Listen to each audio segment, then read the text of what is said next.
গেল বছর 2023 সালে শিক্ষা, শান্তি ও মুক্তি এই মূলনীতি সামনে রেখে নির্দলীয় ছাত্র সংগঠন গণতান্ত্রিক ছাত্র শক্তি এর কার্যক্রম স্থগিত করা হয়েছে।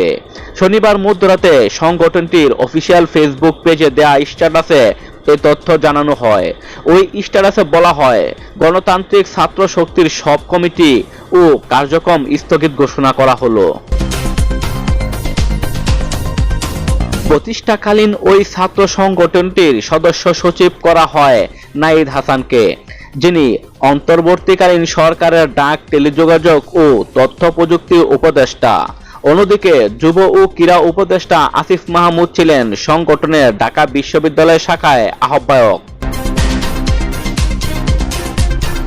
প্রসঙ্গত, গত 2023 সালে 4 অক্টোবর ঢাকা বিশ্ববিদ্যালয় কেন্দ্রীয় ছাত্র সংসদে ডাকসু সাবেক সমাজ সেবা সম্পাদক আক্তার হোসেনের নেতৃত্বে আত্মপ্রকাশ করেছে নির্দলীয় ছাত্র সংগঠন গণতান্ত্রিক ছাত্র শক্তি।